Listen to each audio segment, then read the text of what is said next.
আমরা যদি ঐক্যবদ্ধ থাকি, দুনিয়ার কোনো শক্তি নাই বাংলাদেশকে পরানত করে।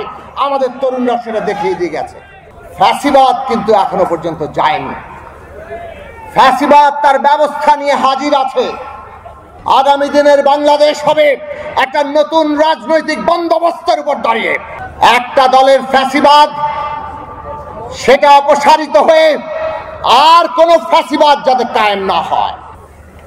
2024 সালে এই ফ্যাসিস্ট শাসনের একটা অংশের পতন ঘটেছে, অর্থাৎ শাসক পালিয়েছে। গণবিদ্রোহে, অভ্যুত্থানে, বিপ্লবে এই শাসককে পালাতে বাধ্য করা হয়েছে। কিন্তু আরেকটা অংশ বাকি। ফ্যাসিবাদ কিন্তু এখনো পর্যন্ত যায়নি। ফ্যাসিবাদ তার ব্যবস্থা নিয়ে হাজির আছে। আমরা এই ফ্যাসিস্ট শাসনের যারা বাস্তবায়নকারী এবং যারা নির্দেশদাতা, তাদের প্রত্যেকের বিচার চাই। ন্যায় বিচার হবে নতুন বাংলাদেশের যাত্রার প্রধান ভিত্তি। ন্যায় বিচার প্রতিষ্ঠা হতে হবে। একই সাথে এটা আমাদের মনে রাখা দরকার যে ফ্যাসিবাদ কেবল কতিপয় ব্যক্তি নয়। আমরা ব্যক্তির বিচার করতে পারি, তাকে এমনকি ফাঁসি কিংবা সাজা দিতে পারি। মনে রাখা দরকার ফ্যাসিবাদ একটা ভাবাদর্শ, ফ্যাসিবাদ একটা ব্যবস্থা, একটা চিন্তার পদ্ধতি, এমনকি একটা রাজনীতি। কাজেই ফ্যাসিবাদী যে ব্যবস্থা, যে ধ্যান ধারণা, যে ভাবাদর্শ এবং যে রাজনীতি, তাকেও আমাদেরকে মোকাবেলা করতে হবে।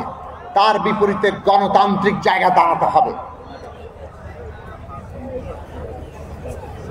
একটা দলের ফ্যাসিবাদ সেটা অপসারিত হয়ে আর কোনো ফ্যাসিবাদ যাতে কায়েম না হয়। যদি সেটা হয় তাহলে ওই 71 সালের মতো কিংবা 47 সালের মতো যেভাবে জন আকাঙ্ক্ষা বেহাত হয়েছে, 24-এর পরে আবারও বেহাত হবে। আর সেইটা যদি আমরা বেহাত করতে না চাই, আগামী দিনের বাংলাদেশ হবে একটা নতুন রাজনৈতিক বন্দোবস্তের উপর দাঁড়িয়ে। আর সেই বন্দোবস্ত গণতান্ত্রিক বন্দোবস্ত।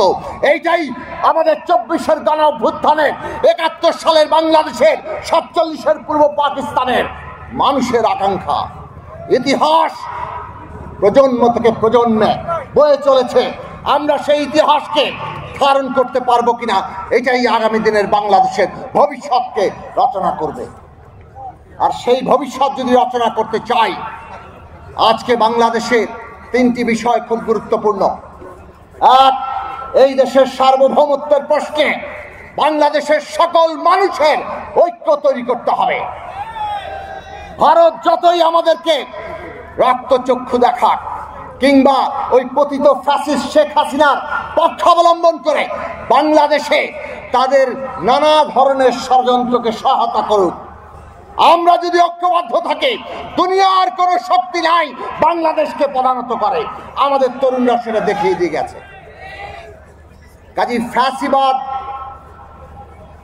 যদি থাকে, তারা মানুষকে বিভক্ত করে। আমরা যদি জনগণের ঐক্য প্রতিষ্ঠা করতে পারি, তাহলে আমরা আমাদের সার্বভৌমত্ব রক্ষা করতে পারবো। আর জনগণের ঐক্য প্রতিষ্ঠিত হয় গণতান্ত্রিক ব্যবস্থার মধ্য দিয়ে। সেইটা আজকে বাংলাদেশে প্রমাণিত হয়েছে। একটা গণতান্ত্রিক যাত্রার মধ্যে আমরা আছি। সেই যাত্রাকে ধ্বংস তারা করতে চায়। আমাদের সবার সেই গণতন্ত্রকে রক্ষা করা দরকার। ওরা আমাদের বিরুদ্ধে ষড়যন্ত্র করছে।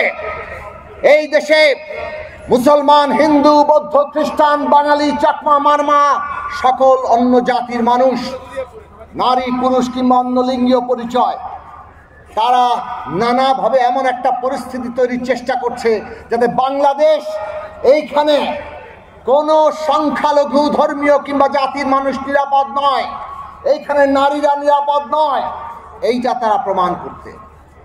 আজকে বাংলাদেশের সামনে সবচেয়ে বড় চ্যালেঞ্জ, আমরা বাংলাদেশকে সকল ধর্মের, জাতির, লিঙ্গীয় পরিচয়ের মানুষের জন্য নিরাপদ জায়গা করতে পারবো কিনা। এইটা যদি ব্যর্থ হই, আমাদের 24-এর আকাঙ্ক্ষা ব্যর্থ হবে।